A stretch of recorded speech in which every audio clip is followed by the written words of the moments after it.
What's up, everybody? Welcome to my channel.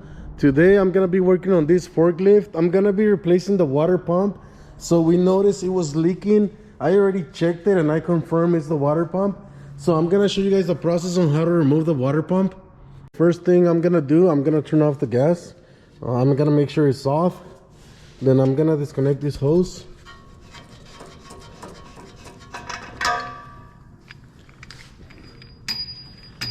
Then there is a door on this side. I'm gonna go ahead and disconnect the battery. So I'm gonna remove the negative terminal of the battery. This one's kind of loose, so I'm just gonna disconnect it and put it on the side. And I got my water pump in here, so it's right here. This is the water pump where the fan is. So I'm gonna go ahead, I'm gonna remove this cover. So I'm gonna go ahead and remove this cover. I'm gonna remove the tank, and there is another cover right here. This one, I'm gonna go ahead and remove this cover as well. Now that I removed the tank, I'm gonna move this back. So all you gotta do is pull this handle, and this comes back. So I'll be getting this out of the way. Okay, next, I'm gonna remove these 4 bolts. There's 2 over here, and 2 over here. And I'm gonna be able to remove this panel where the seat goes. So I'm gonna go ahead and take those off. All right, before I remove these bolts, there is a clip. So I'm gonna remove this clip so that I can detach the rod to the cover. Okay, now that I got that cover off, I'm gonna remove this cover. I'm not gonna disconnect the hose, I'm just gonna put it on the side. Okay, so I just put the cover on the side because the hose is attached to it. I don't have to disconnect it.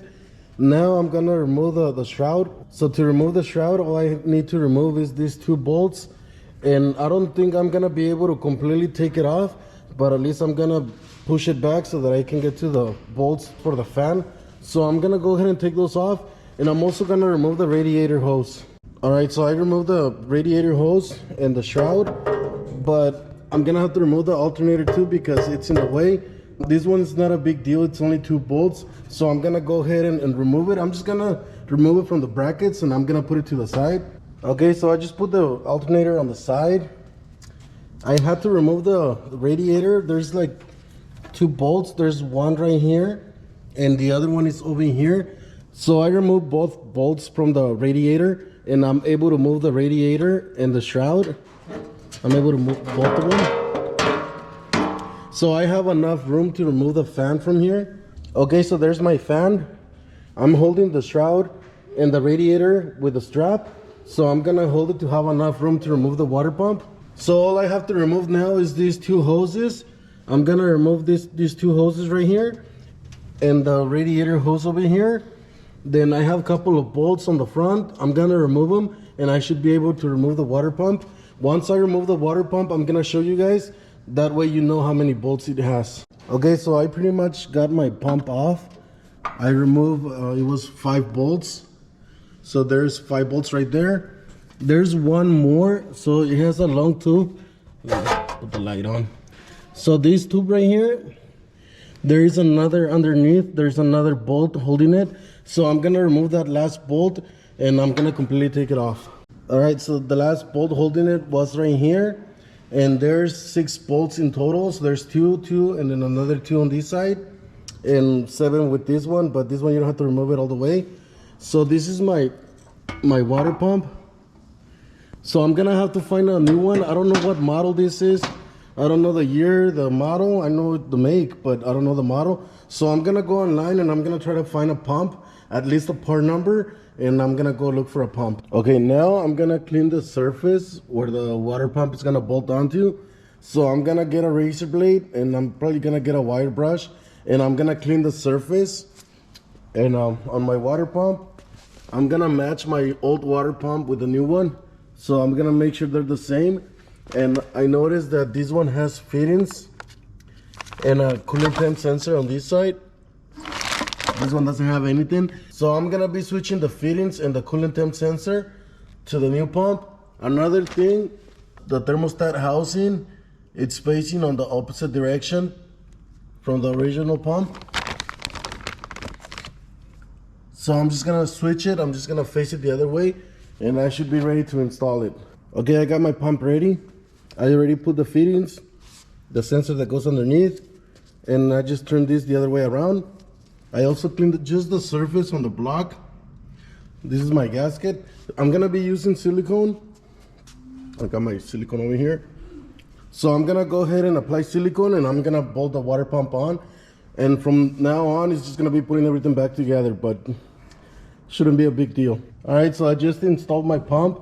The bolt on the very bottom where the tube goes, it didn't line up anymore. I'm not gonna mess with it because I don't wanna break it and then have a bigger problem. So I'm just gonna leave it like that, but everything else lined up no problem. So I'm gonna go ahead and install the fan. I gotta install the pulley with this spacer, and then I'm gonna bolt on the fan. It's not a big deal. So I'm gonna release this strap, and that way I can just do it in between the shroud and the radiator. Okay, so I just finished installing the fan and the pulley. So now I'm gonna install the radiator. I just gotta bolt it on, and I'm also gonna bolt on the shroud. Then I'm just gonna connect all the hoses. All right, so I'm almost done. I bolted down the shroud.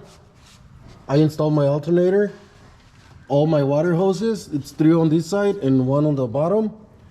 And this is my coolant reservoir. So all I have to do now is put the covers on. I'm gonna put this cover, the one over there with the seat, and connect the gas tank. And I think that's pretty much it. So I'm gonna go ahead and finish everything, and I'm gonna try to start it and bleed the system.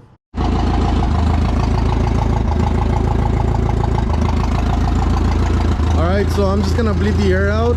I'm gonna let it idle for like 15-20 minutes, and that should be it.